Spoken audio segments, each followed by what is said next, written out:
and what's and whys and wherefores. Here you'll find your what-nots and therefores. So come on along, let's find out what's going on.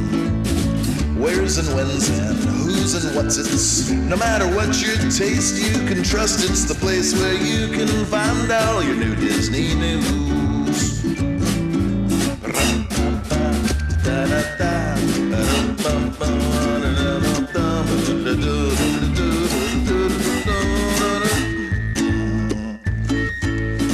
Where's and when's and who's and what's it's. No matter what you taste, you can trust it's the place where you can find all your new Disney news. Welcome to the Sweep Spot Current Events Edition as of September 15th, 2023. All right. Ken and I are both former Disneyland Custodial cast members, and we talk Disneyland. And on this episode, we always talk about the latest in the Disneyland Resort news. We call it current events. So that's what this episode's about. We're also authors of 2 books called Cleaning the Kingdom, and you can get those on our website, signed by both of us at thesweepspot.com. You can get them on Amazon, and you can get them digital copies wherever those are found, and audiobooks of both of those where you find audiobooks, Audible and Apple and all that. Also, if you'd like to join our Patreon and help us support the show and pay our bills, you could join. We have some great perks. You can get one bonus episode per month that we record specifically for that. And then you can also join us once a month for our current events live that we do. Usually it's like somewhere in the beginning of the month, beginning to mid of the month. And I send out a notice ahead of time. And if you can join us, then that's great. And everyone seems to have a really good time doing that. So we have a lot of news to discuss tonight. So we should probably get right into that. But before we do that, we're going to have the D180.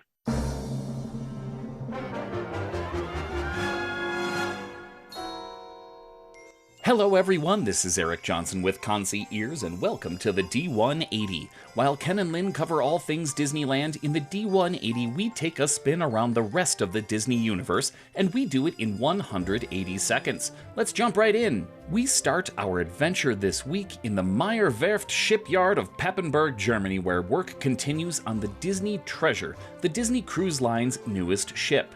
Disney released a huge batch of details about the new ship over the past few days, and we can't wait to share them with you. For the most part, the ship's layout resembles the Disney Wish, its most recent ship to hit the waves.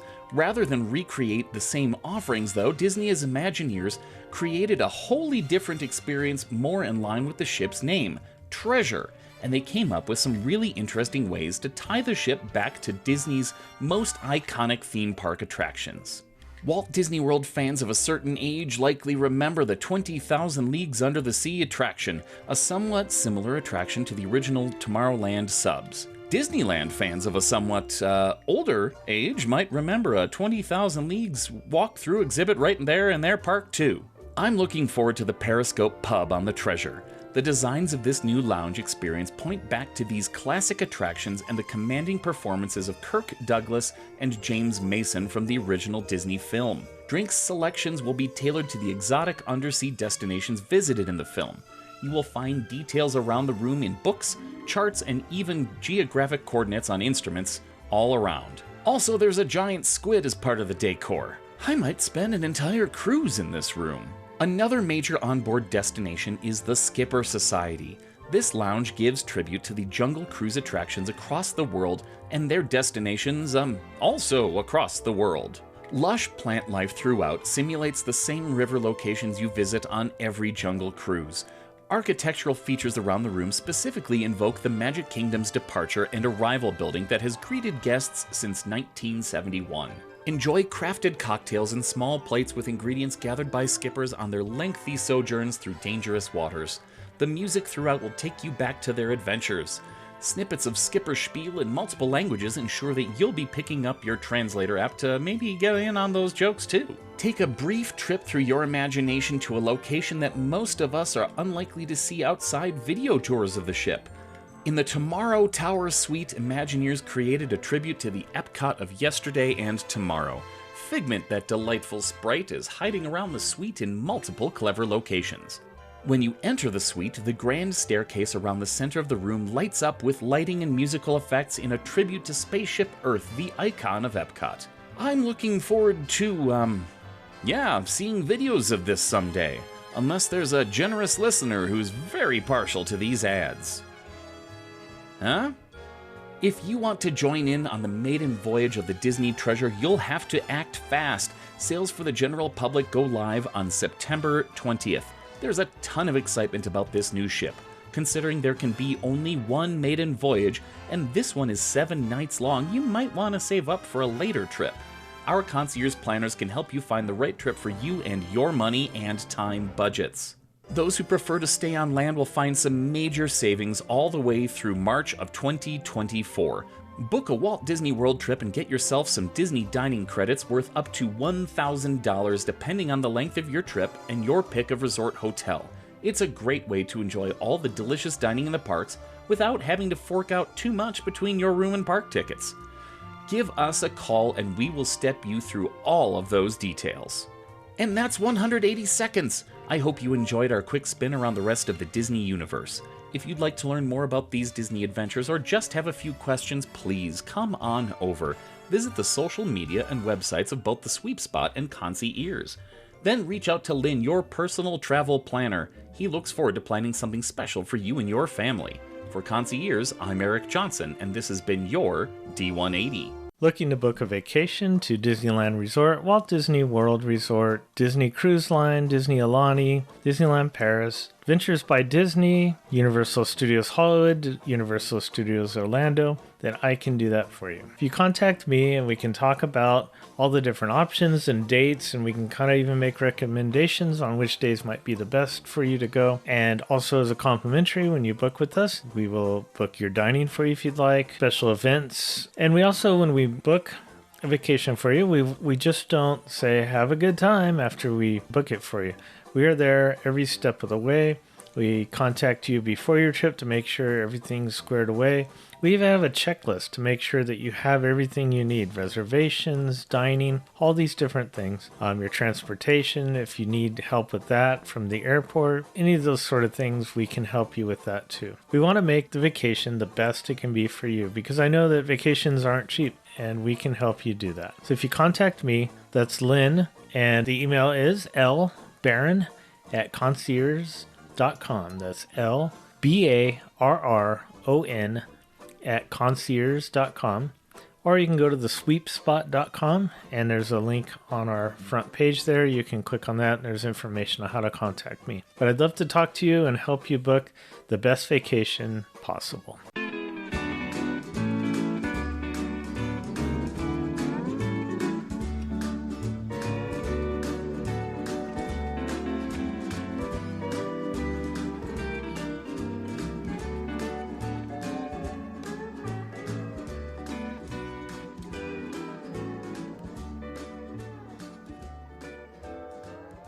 Now we're going to have the current events. Ken, do you have anything for us?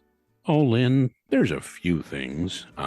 Before we get started, I wanted to say thank you for soldiering through and doing this. I know you're under the weather, so I will take on the bulk of the reporting this time. Last time we tried something different, but this time you're kind of under the weather, so I wanted to spare your voice a little bit. And Thank you. but you know, a lot has happened since we last recorded a couple of weeks ago. For instance, let's see. Bertie McDonald in the Orange County Register reports Disneyland theme park expansion moves one step closer with impact study.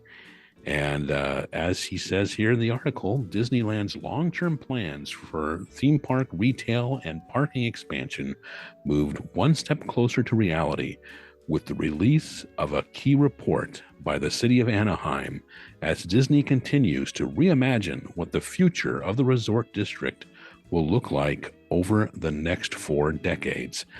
Anaheim released a 17,000 1,000-page environmental impact report on Thursday, September 14th for Disney's expansion initiative known as Disneyland Forward.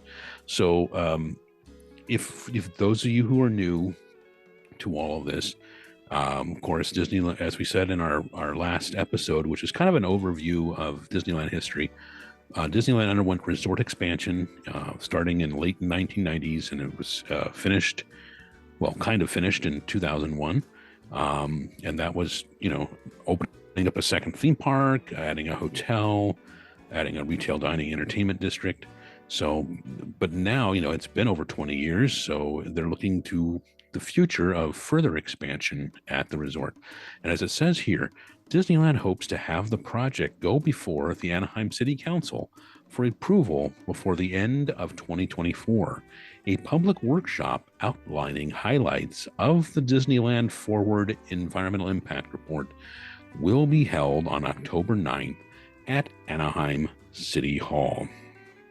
And as it says here, further down, compared to the 1990s, Disneyland has reduced the number of vehicle miles traveled through employee carpool programs, shuttle services, telecommuting, public transit, and housing cast members in the catacombs on the property.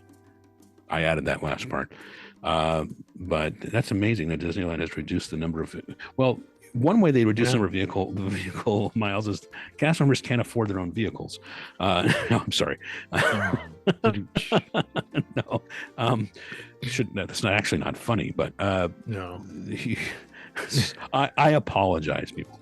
But they've been encouraging people to carpool and shuttle and all that sort of thing.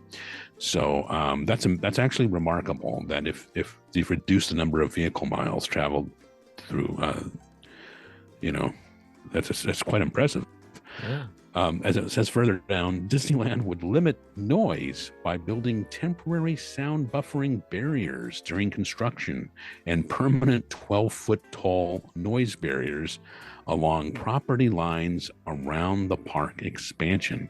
Fireworks would be prohibited in the proposed expansion areas. They're talking about the area that's around the Disneyland Hotel and the Pixar Hotel, kind of around there. Because if you go the next block over to the west, it's residential. Yeah. And very close. It's really close there. And so, they're saying, I wouldn't be surprised if Disney moves away from having actual fireworks and just goes with newer technologies like drones and things like that. But I don't know. There's something to be said about exploding gunpowder, so. But anyway, as it says further down in the article, building setbacks would require Disney to limit the aesthetic impacts on nearby neighborhoods. Certain rides would be forbidden within 200 to 300 feet of the residences, effectively outlawing outdoor elevated roller coasters west of Disneyland Drive. So they'd have to, any thrill rides would be indoor, or they would have to do things carefully with that in mind. A new 360-degree architecture design program included in the Disneyland Forward Environmental Impact Report would prohibit unfinished backstage areas like the backside of Cars Land from facing onto Catella Avenue or other public spaces. New buildings along residential Walnut Street, that's the street that runs to the very extreme west of the resort, okay? Walnut Street would have a 50-foot height max and landscape setback requirements. Portions of Magic Way, that's the roadway between the Disneyland Hotel and the Mickey and Friends and Pixar, Friends parking structure, would be abandoned as part of the Disneyland Forward project. So it sounds like they would actually, you can turn off of Walnut and drive on Magic Way and then go over to Disneyland Drive. Oh, it goes through? Yeah, and it sounds like it wouldn't after this is done, is what it sounds like. because by abandoned they mean the city would no longer be responsible for it. Right. The immersive theme park West Side expansion envisions a theme park on the downtown Disney and Lilo and Stitch parking lots woven amid the Disneyland Hotel and Paradise Pier Hotel, currently undergoing a transformation into a Pixar Place hotel. Disney officials describe the West Side site, bounded by Catella Avenue, Walnut Street, Magic Way, and Disneyland Drive, as more of a theme park expansion than a new third gate. The Disneyland Entertainment Destination East Side expansion. Okay, so now we're going to the East Side, right? The Disneyland Entertainment Destination East Side expansion would bring together theme park experiences, hotels, retail, dining, and entertainment on the Toy Story parking lot next to the Anaheim Convention Center.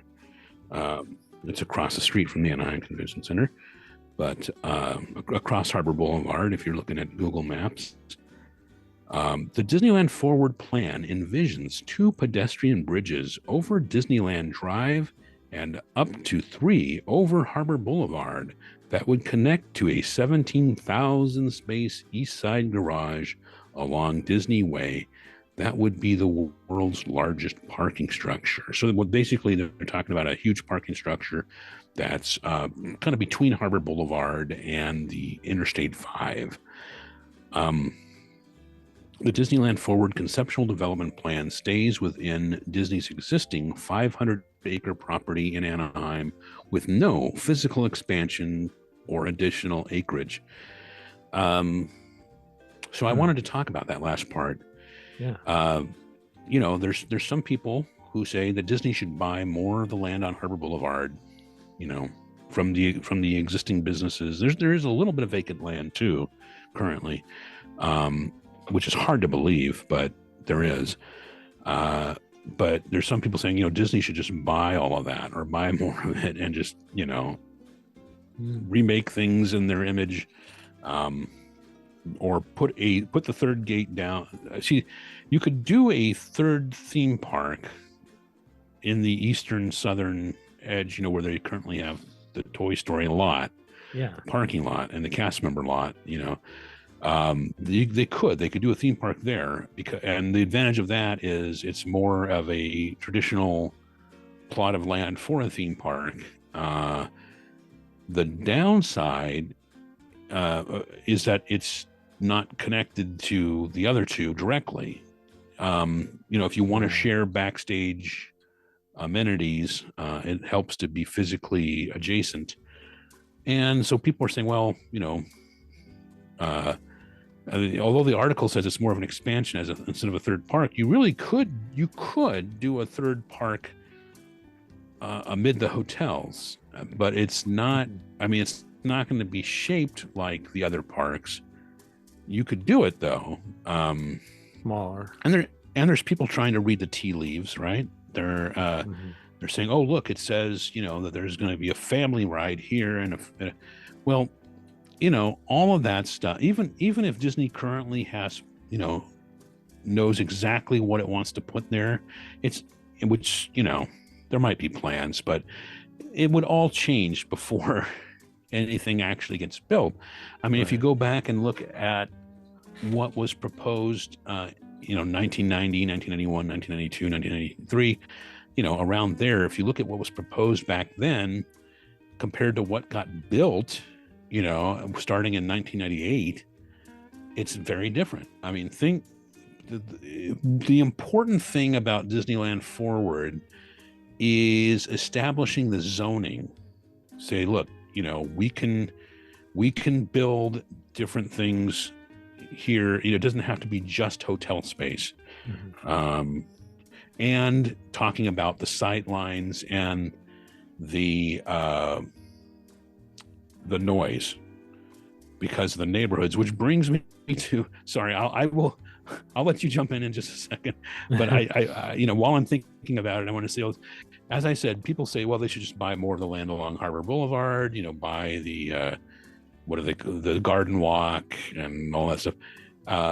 It was occurring to me, it's like they really should see granted, it wouldn't be cheap, but they really should see if they could buy some of the residential land westward, you know, and turn that into back of house or parking or something, because it is, you know, I think it would be tough to live somewhere that close to the theme park.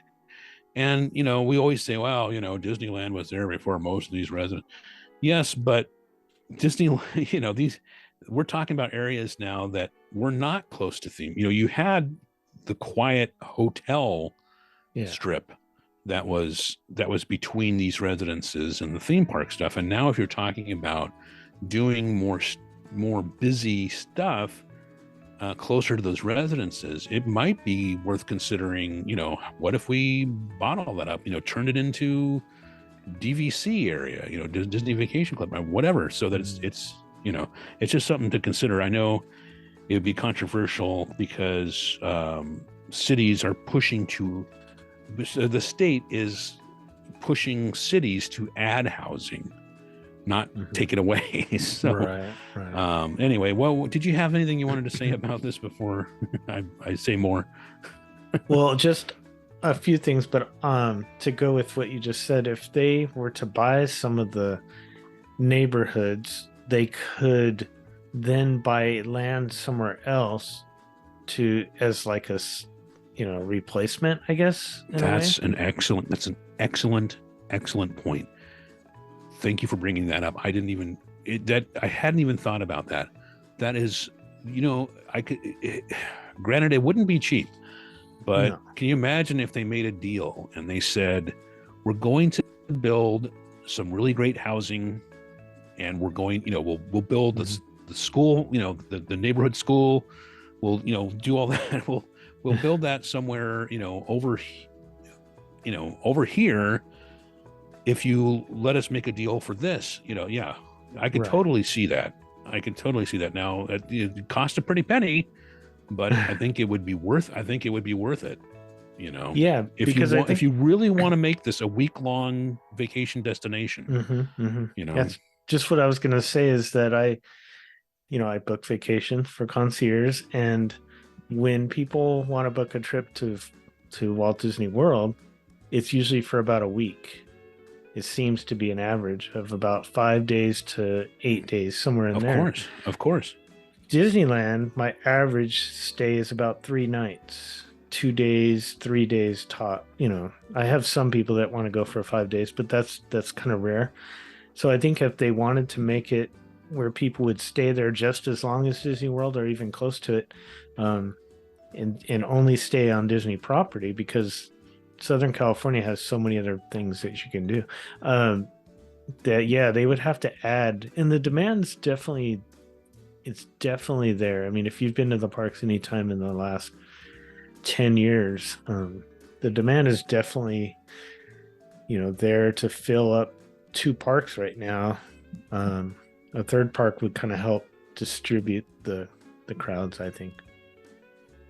Yeah, well, and that's another point is, you know, the article says expansion rather than a third gate, but, you know, if Disney can, they would rather have a third gate, because that brings in gate. I mean, there's many reasons, but it brings in gate revenue.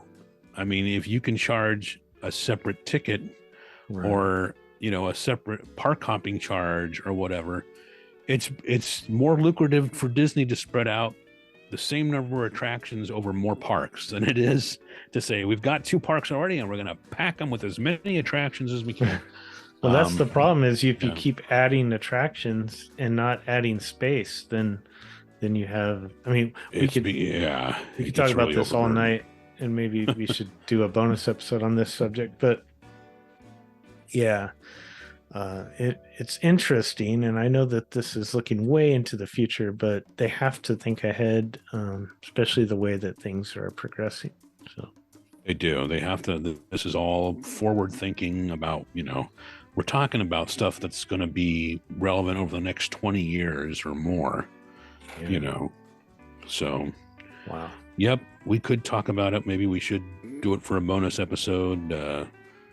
But you brought up some really excellent points there. That's amazing. That it's, there's just so much we could talk about. Yeah. I wanted to, associated with this, Brady pointed out that they might have transportation systems added. I always like this word in the headline. Disneyland may bring back People Mover and Skyway for a theme park expansion. When they say Skyway, they're more talking about the Skyliner system at Walt Disney World. But right. Wouldn't that be amazing going up Harbor Boulevard with the Skyway? That would be so. Just think about the visuals of that. Yeah. It's already such an interesting street when you have the monorail going by. Right. The proposed theme park rides or themed ride systems are buried deep in the 17,000-page environmental impact report released this week by the city of Anaheim for Disney's expansion initiative known as Disneyland Forward. Photos labeled "Example of Ride Crossing" in the EIR show the Disney Skyliner and the Tomorrowland Transit Authority People Mover at Walt Disney World in Florida. The themed ride systems are envisioned as a possible complement or alternative to proposed pedestrian bridges across Harbor Boulevard and Disneyland Drive as a way to move visitors between their cars and the parks.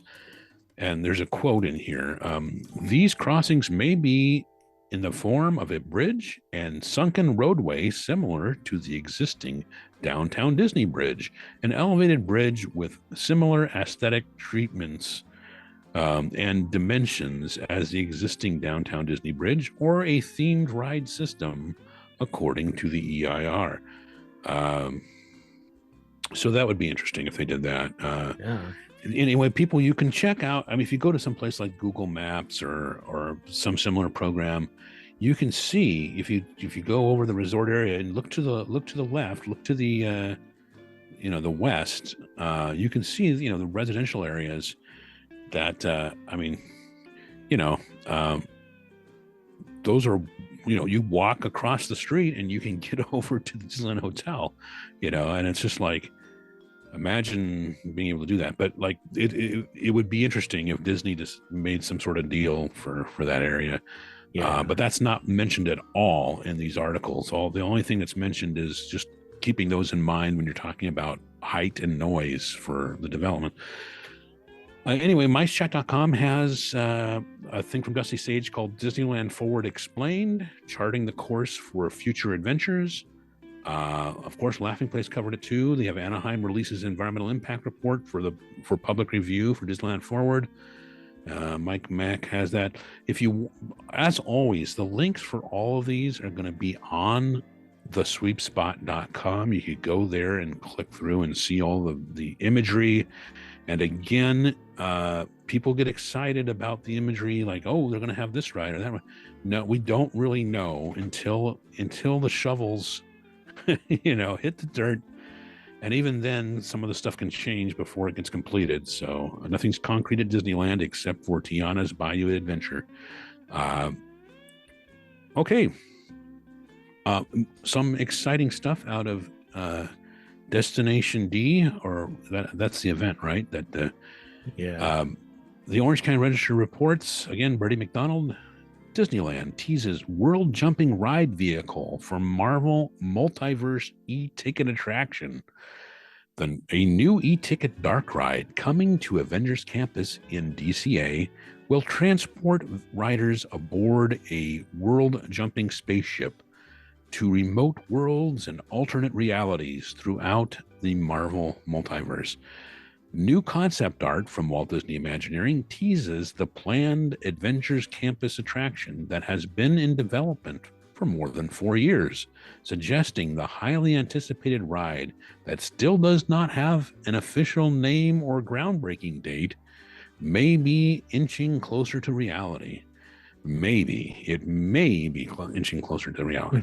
The e-ticket ride vehicle features a design that combines elements of Tony Stark's time suits with Xandarian jump points and Wakandan technology. Imagineering executive creative director Brent Strong said on a video posted to Instagram. And if you don't know what those things are, sorry, you're just not in the loop as far as Marvel stuff goes. But the new e-ticket attraction will blend large-scale built environments and immersive media, according to Imagineering. So what that means is there's going to be physical sets that you're riding through, but there's some of it's going to involve projections and screens and things like that. That's the current plan. Imagineering appears to be working on a high-tech ride vehicle with a motion-based platform. As we know, they have those trackless ride vehicles that they use now. Like you could experience them with Mickey and Minnie's Runaway Railway, Rise of the Resistance, pretty popular with Imagineering lately. They had kind of talked about doing something like that for when they were planning out the Indiana Jones adventure, but ultimately decided they had to have something that was connected, physically connected to the system under the floor. So, but it'd be interesting if they actually go ahead and have something that appears to be a free rolling system and has motion simulation on it and stuff like that. Again,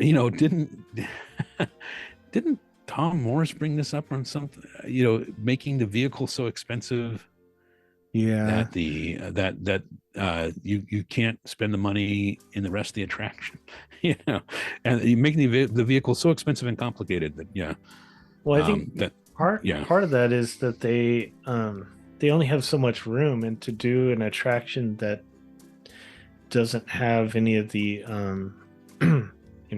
screens or whatever you want to call it, that requires less room. Like, you know what I'm saying? So if you were absolutely. If they do have that, it's like that. If you go on Google Maps, we've been talking about that. There is that parking lot that's kind of right behind Cars Land and Avengers Campus in that area. That's fairly big. I imagine that's where they'll put a show building for this attraction. Yeah. But it's funny that they've already kind of changed. They had a whole nother concept of this attraction. Well, not very detailed, but they did mention it. Was it at D23 last year, I believe? And it was something about Thanos and this and that. I feel like they've kind of gotten away from that now and kind of changed the direction of it a little bit. They definitely need I heard this on another podcast. They definitely need something bigger in that. I know that the tower, what is it? Guardians of the Galaxy Mission Breakout. That I don't know. I know it's part of the land, but I'd never really consider it there because it was there before. Yeah. But it's sort of like Galaxy's Edge when it opened with Millennium Falcon first. You could kind of look at Millennium Falcon the way that Spider-Man ride is for Avengers Campus, and they need that bigger attraction to kind of balance out the land, because Spider-Man's a family friendly. It's there's no height restriction. Right, and what replaced Bugs Land, where they had no height restrictions on those rides, I don't think. Right. So they had to make Spider-Man a no height restricted attraction, but they definitely need an e-ticket attraction to kind of balance out that land. Anyways. Like Yeah. And we'll see what they end up doing, A lot can change, hopefully. I mean, if they had like a top-notch like Rise of the Resistance style attraction there, and if they get Mission Breakout is a great attraction, it really is. Yeah. And if they get do something with the Hollywood area, that park is going to be just absolutely. I mean, it's a pretty good park as it is, Mm-hmm. but if you get those things done, then really, that's going to be a top-notch situation there. Well, yeah. But we'll have to see. A lot can change, and some of these announcements were very kind of non-committal. Very vague. Let's see. Laughing Place has that story about the jumping vehicles and the time jumping vehicles. There's also the store's going to open up. Laughing Place had that. Avengers Vault to open September 18th at DCA. Tony Betty reported on that, saying that located adjacent to Avengers headquarters in Avengers Campus at DCA is a new merchandise experience that's set to arrive with Avengers Vault opening on September 18th. That's coming right up here as we record. Avengers Vault arrives at DCA as the superstore featuring Avengers Campus in Hollywoodland Stage 17 closed previously, allowing for future experiences and private functions in that space. So basically they're moving they're moving the merchandise. And I'm sure we'll get reports on that store. Hopefully it's something worth noting and not just, hey, here's the merchandise. Wow. Brady McDonald reports at the Register that Disneyland to reopen Adventureland Treehouse this fall after 2-year refurbishment. And Disneyland will reopen the Adventureland Treehouse this fall after a refurbishment project that has stretched for more than 2 years. The fall opening date means the Adventureland Treehouse will return sometime between late September and late December. Most of the scaffolding and scrims that have encased the 80-foot tall man-made tree, what's he talking about? That thing's always been there. Over the past 2 years have been removed as Walt Disney Imagineering tests and adjusts an elaborate water wheel system with bamboo buckets. The new Adventureland Treehouse, inspired by Walt Disney's Swiss Family Robinson, pays tribute to Disneyland's original Swiss Family Treehouse, while also serving as a tie-in to a new Swiss Family Robinson television show in the works for Disney Plus streaming service. A family of 5 who possess magical and unique gifts that help them survive life in the jungle will soon be moving into the Adventureland Treehouse once work is complete on their new home, according to the backstory created for the rethemed Disneyland attraction. And for those of you who don't know, the original Swiss Family Treehouse, based on the 1960 Disney film, opened at Disneyland in 1962.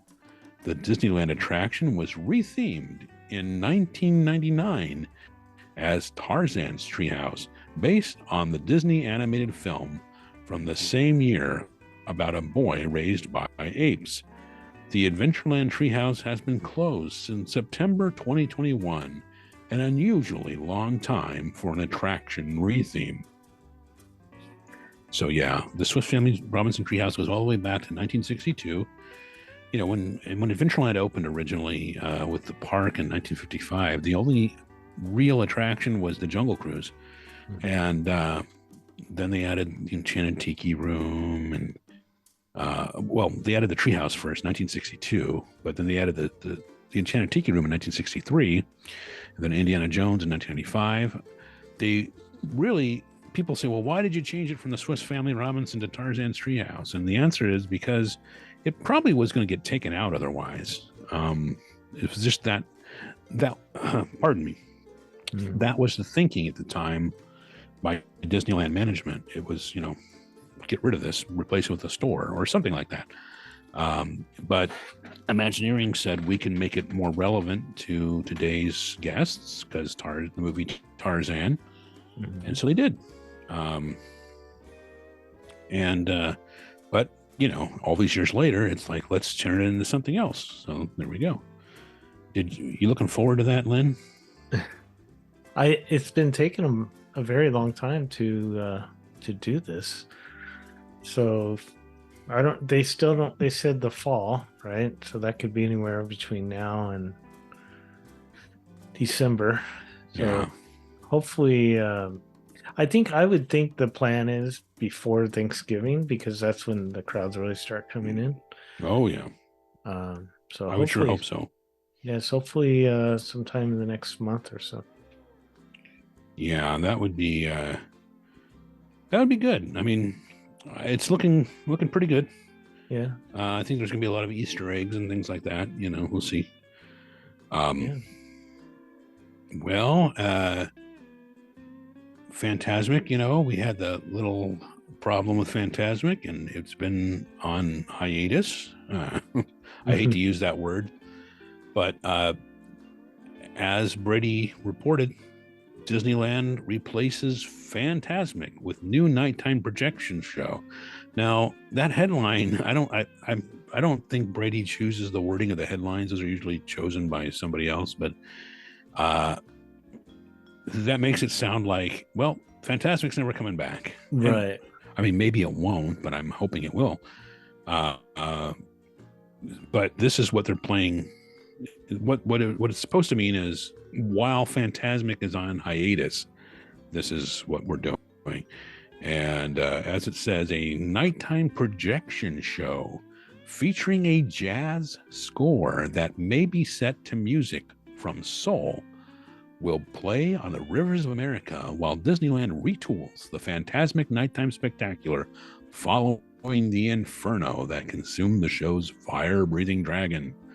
The new Heartbeat of New Orleans nighttime projection show will debut September 29th on the rivers of America at the Anaheim theme park, while Fantasmic undergoes an extensive makeover through spring 2024. Disneyland describes the new nighttime projection show as a living mural set to a jazz score that tells a whimsical tale of a mischievous bayou frog lured to New Orleans by the music he hears in the distance. This will be interesting. See how this turns out.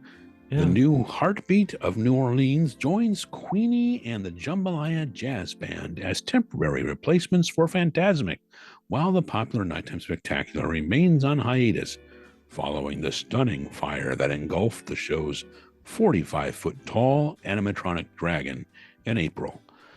The Jambalaya Jazz Band has been performing nightly aboard a raft on the rivers of America since July.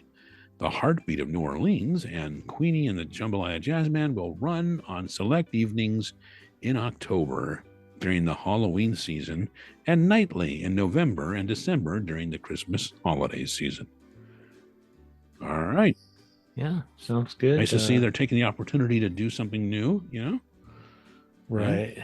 And Laughing Place has a story on that as well. And speaking of New Orleans, now open, Tiana's Palace at Disneyland. Full details, that's at micechat.com by Dusty Sage, as he says, let the good times roll. Tiana's Palace has officially opened at Disneyland.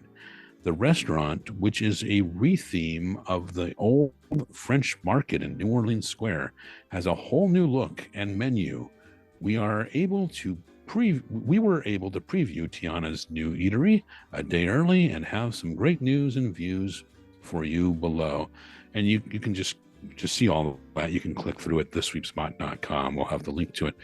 Lynn, what do you think about all this going on in New Orleans? I think that I've heard a lot of good things about the food that they've added there. I haven't heard really anything bad about it. So maybe it's something I need to try next time. A new restaurant and a new nighttime entertainment, and yeah, it's really hopping there. It is. And speaking of the restaurants, Disneyland News, New menus and stiff drinks at 3 table service restaurants. And that's another Dusty Sage story over at micechat.com. Something I think I forgot to mention on previous mentions of them adding these alcoholic drinks is, won't it mean, I mean, obviously there's storage involved, there's training involved, but isn't it going to mean bigger tips for the servers?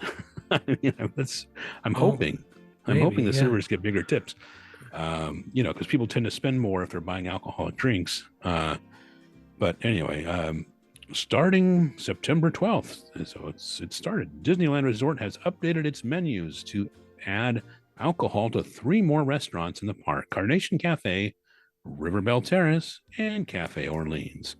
To entice guests to visit these dining locations and for reasons beyond having a new place to consume alcoholic drinks, Disney has also added other new food and drinks to these venues. And let's take a look. So again, if you want to see that, click through and we'll have a link to the Mice Chat story. Times they are changing, Lynn. Yeah, I've heard both arguments for this, but it's happening. So I just hope that they don't ever go to the point where you could just walk up and buy a beer and walk around, Yeah. I mean, there's a place for that, and I just felt like Disneyland is right. It seemed like some of these drinks were themed, Mm-hmm. That's a nice touch. I have to say, I'm not a teetotaler, but I'm not a big alcohol drinker, and I just for plenty of reasons. One of them is that I'm frugal. So, yeah. I don't think I would be getting these at the resort, but there's people who want them, and of course they're trying to appeal to a more international audience. So, there you go.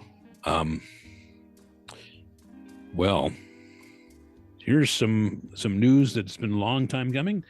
Disney agrees to $9.5 million settlement over Magic Key annual pass dispute. CNN reported this. Samantha DeLua at CNN reported this, and the Register carried it. The Walt Disney Company agreed to pay $9.5 million to settle, or I should say $9.5 million to settle a class action lawsuit that accused the entertainment giant of, quote, deceptive business practices, end quote, in regard to its Disneyland annual pass program. According to a court filing, the federal lawsuit filed in California alleged that some of Disneyland's Magic Key annual pass holders were unable to make park reservations on certain days in 2021, despite being promised no blockout dates for entry at the Anaheim, California parks. The suit alleges that that quote unquote thousands of people with Magic Key passes may have been affected and were eligible to participate in the class action suit. The settlement will likely translate to, okay, folks, are you sitting down? Okay, because, here comes Santa Claus, all right? The settlement will likely translate to a $67.41 check for each member of the class action suit, according to the filing. There's no word on if Disney said, why don't we just offer them all a churro? It's about the same cost. No, Disneyland's Magic Key Pass program was introduced 2 years ago, replacing the theme park's legacy annual pass program. The special ticket granted pass holders access to a Disney park for the entire year. What do you think about this so far, Lynn? Well, if you do the math, 9.5 and then how much? So it's affecting 140,000 people? Yeah, like it's something like that. That's interesting. So if you qualify for that, and not all the people, not everyone that has a Magic Key will get that. It's the certain dates and then also a certain level of pass. Yeah. But Yeah. interesting. Well, you know who wins in class action lawsuits? The lawyers. Oh, yeah. I guarantee you the lawyers are getting a lot more than that. So that's what happens in class action lawsuits. A lot of times it's like, well, you're going to get $5 because you're part of the class. But the lawyers are getting paid big time. So pass holders who were part of the class action should expect to receive a notice of the settlement in the coming months that will inform them to expect payment. The judge will then set a final approval hearing to make the deal official. And the Register does say, they do have an article, how to get your Disneyland Magic Key class action settlement.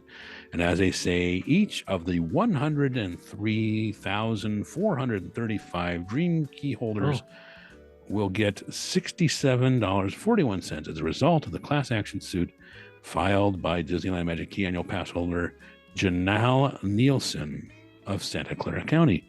How will annual pass holders get paid? Well, the money, which works out to about 5% of the total cost of the Dream Key, will be sent by mail or snail mail.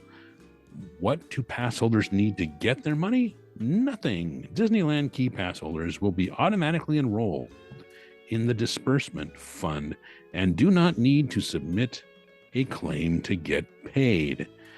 What if you've moved or changed email addresses? The settlement administrator plans to set up a website where you can update your snail mail or email addresses. When will the pass holders get paid? Dream Key pass holders won't see their payout for at least 3 months. The payments won't begin until a judge reviews the terms of the deal and approves the settlement, which is expected to happen on October 7th. Payments will be made within 60 days of the final judgment. And then Disney will probably bump up the costs of a bunch of things because they're not going to eat the cost of this. So Right on time, right? Because usually in October MiceChat.com does cover this. They have a story about Photo Matt has that Disneyland Magic Key lawsuit settlement details. Yeah. And something that story notes is, what a coincidence. Disneyland halts sales of all new Magic Key annual passes. This is Bertie McDonald again at the Register saying, Disneyland has paused new sales of the top priced Inspire Key annual pass, meaning none of the 4 Magic Key tiers is currently available for purchase. The $1,599 Inspire Key, the $1,099 Belief Key, the $699 Enchant Key, and the $449 Imagine Key are now available for renewal only during the month before expiration, according to the Disneyland website. Pausing, it says here in the article, pausing new Magic Key sales was a business decision made by Disney before the results of the lawsuit settlement were released, according to Disneyland officials. Well, that's interesting phrasing because it was made before the results of the lawsuit settlement were released. I mean, Disney was aware of what was happening, that before the results of the lawsuit were released, they knew what the outcome was going to be. Right. Now, whether or not that factored into their decision, I don't know, but could just be, look, we've got too many of them right now. Let's put a pause on it. Yeah. The post-lawsuit version of the Magic Key Annual Pass program comes with new terms and conditions to explicitly spell out theme park capacity restrictions. Quote, We will let you in when we decide to let you in. No, that's not. The quote says Disney allocates daily park reservations among passes and daily theme park tickets, and therefore makes available to those pass holders eligible to make reservations for a particular day only a portion of this total park reservation capacity. That's according to the terms and conditions. Again, another quote. A pass, therefore, does not guarantee park entry, even on dates when a pass is not blocked out, and even when a theme park is not at capacity. The terms and conditions make clear that Disneyland determines the number of reservations available to pass holders. To prevent similar litigation, a clause in the Magic Key contract requires key holders to waive the right to file a class action lawsuit. So, yeah.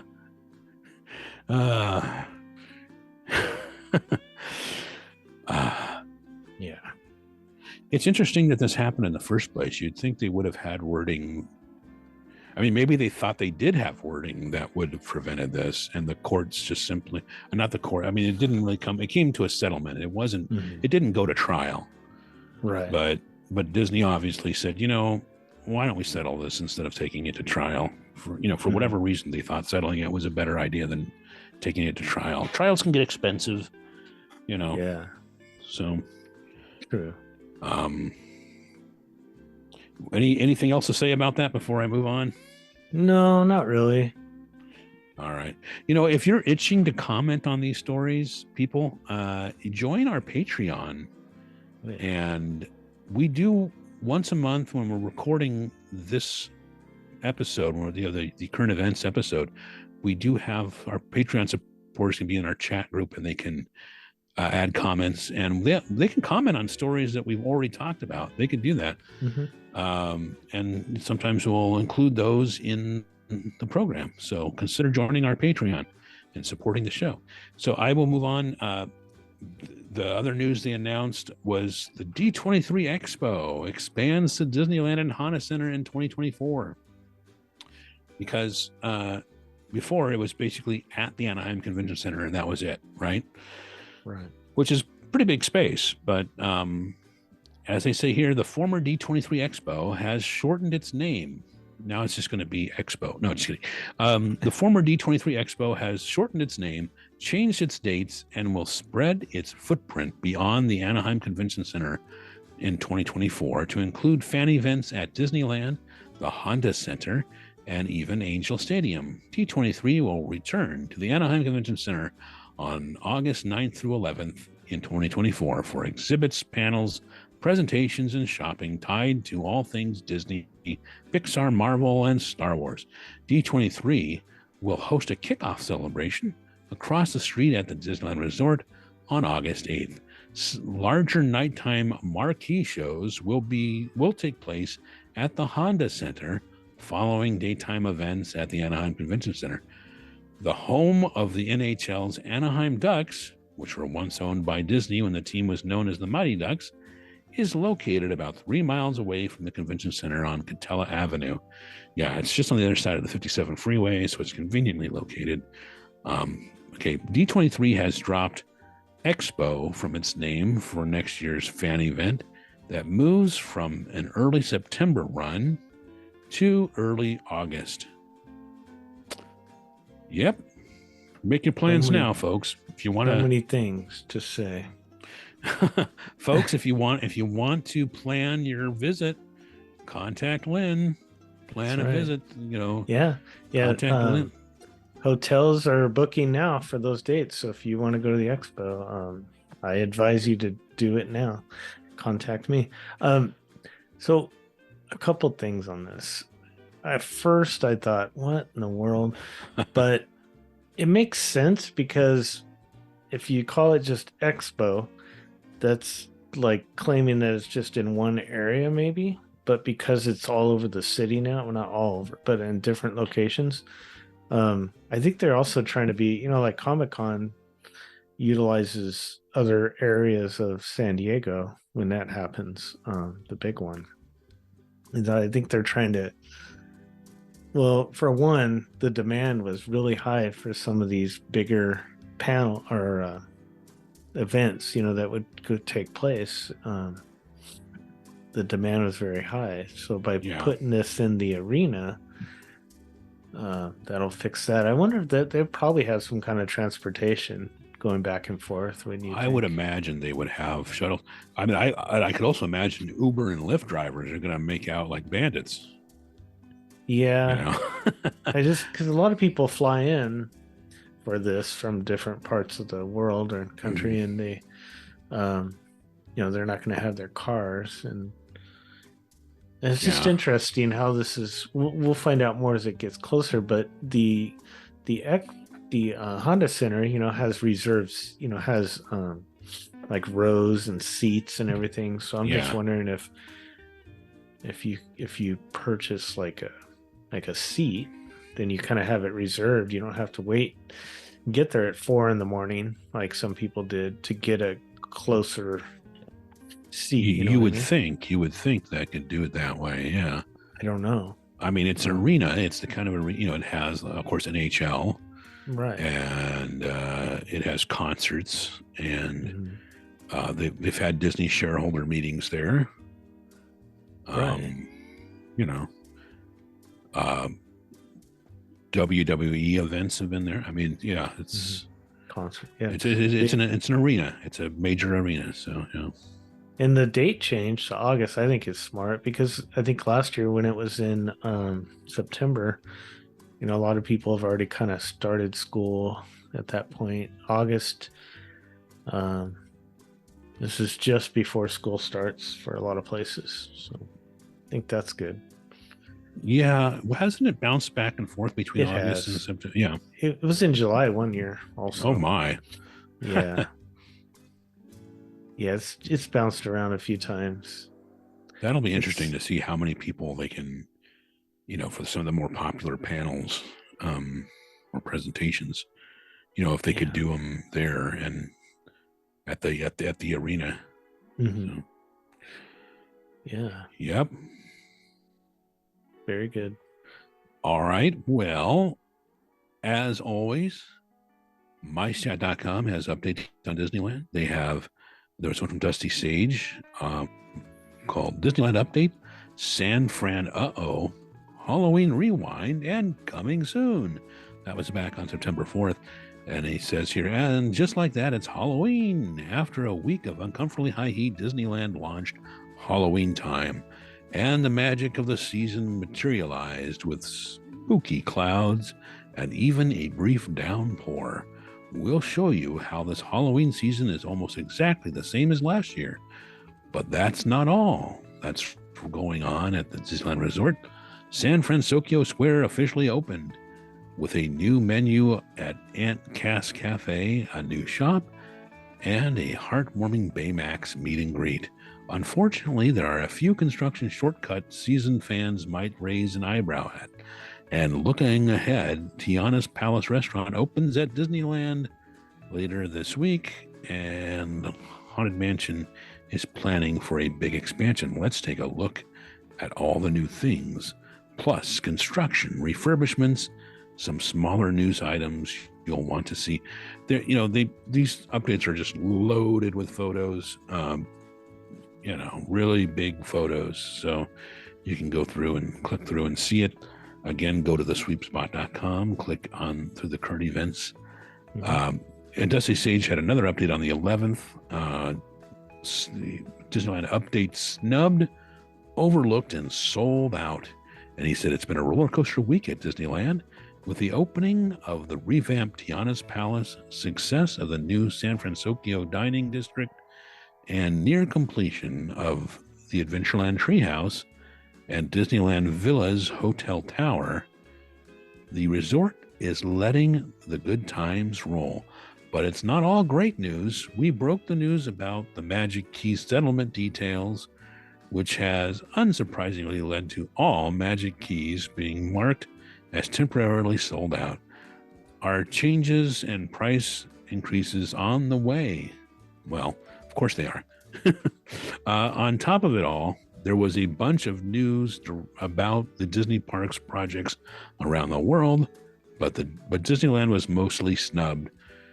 We'll share all of that and much more, including construction updates around the resort. Yeah, still no, at the Destination D, there was still nothing about Tomorrowland. So, yeah. There was a small thing mentioned. What is it? Star Tours they mentioned. Oh, well, yes. Shame on me for forgetting that. Yes, they will have they'll have a popular Star Wars character added. Ahsoka. To the Star Tours thing, which I'm assuming she's the one that appears in the halfway point of the ride, I guess. I don't know. Yeah, I don't know. We'll see. So I don't want to give any spoilers in case you're unfamiliar with the attraction. Yeah. I decided I wasn't going to include that, and we had that's okay. But I was when they mentioned that, I thought, and that's not till next year. It said 2024, so I thought, well, then they don't really have any immediate plans for Tomorrowland because, they wouldn't be doing that. I can't imagine. I can't see them taking out Star Tours anytime soon. You know, I mean, people say, "Well, there's Galaxy's Edge." Yes, but Galaxy's Edge is not the same thing as Star Tours. Yeah, I've heard many things. Yeah, just move it over there. Yeah, you can't have two the same. I mean, they're similar track. Yeah. Yeah. I don't know. Well, that's plenty to be up on, but so the only thing that's really left right now is let's talk about refurbs. Do you have that information? I do. So the Golden Horseshoe is closed now until October 1st. I assume it's just for some painting and touching up, Yeah, maybe they're taking it out. No, I'm just bite your tongue and hiatus. Closed indefinitely. So Golden Zephyr has been down a while, and it's been too windy. Yeah. September 29th, it'll be back. So everyone that's been waiting for that, it will return. Now the big one, Space Mountain, we finally have a reopening date because I've been reporting this for a while. Space Mountain is down from September 18th until October 27th is when it returns. So a little over a month. Was that about 5 weeks or so? So not too bad. But if you're planning to go to Disneyland and you want to ride Space Mountain, you need to go very soon or after October 27th. Mark Twain is down September 17th. And there's no return date on that yet on the calendar. It's a Small World will be closed October 23rd. And I'm assuming it will be back November 10th for the start of the holiday season for that. You don't flood anything. Well, yeah. Remember they did that one year. Yeah. So that will be back probably November 10th as the Small World holiday overlay, which is very popular. That's all I have.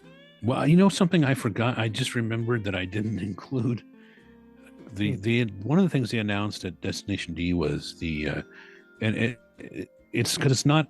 We don't currently have it. The Country Bears. They said they're going to change. They're going to have a new Country Bears show. Where Walt Disney World has the original Country Bears attraction. Mm-hmm. Disneyland removed theirs in 2001. What did you think, Lynn? Did you hear about it?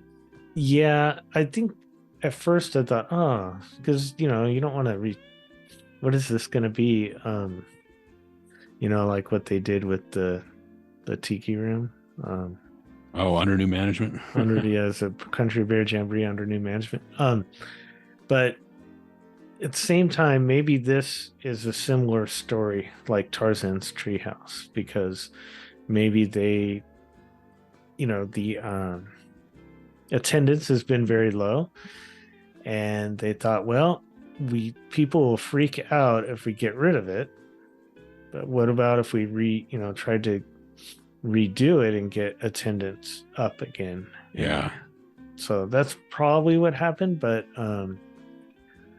there's probably a couple other things, but we don't need to get into that. But yeah, I think it'll be good. I mean, a lot of those songs, they're kind of older, and you want to relate to younger kids nowadays. So well, yeah, I'm I've got my reservations about it.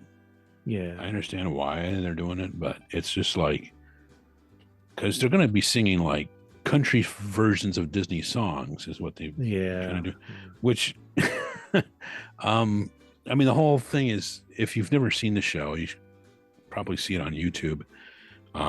It's like these bears have a theater that they're, and they perform for people, and it's singing, playing music and singing. And there have been 3 shows over the years. There was the original Country Bear Jamboree. There's been the Christmas special, and there's a Vacation Hoedown.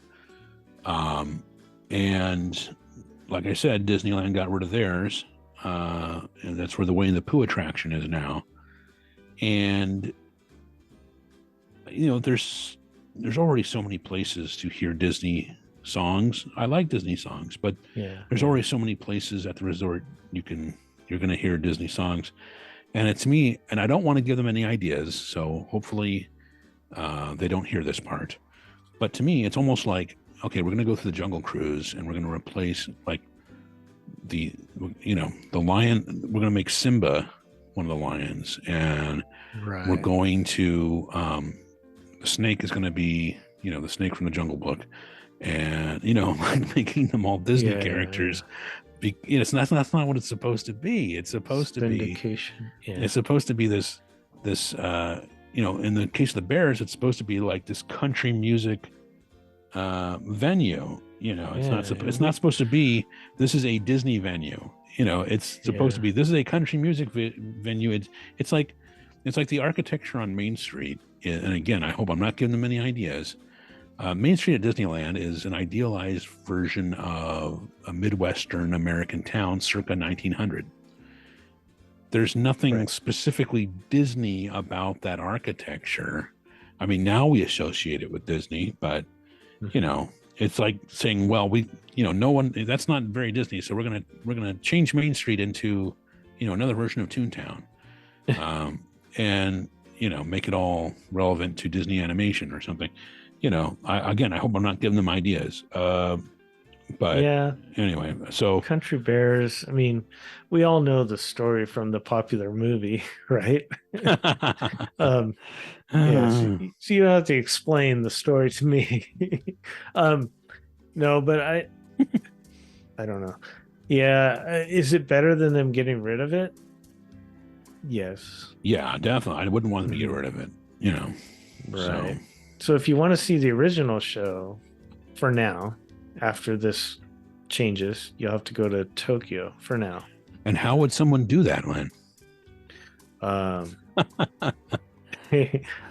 don't know if we can book Tokyo. Probably, maybe somewhere. But you'll find out if you can. I can figure it out. Yeah. So, of course, I hope people haven't. I hope people didn't think, "Oh, the podcast is over." And miss this whole discussion. But yeah, I bring it up. I say it's relevant to this, to what we cover, because it used to be a Disneyland attraction. Yeah. So, for sure. Yeah, I'm glad you brought that up. I forgot about that too. Yeah.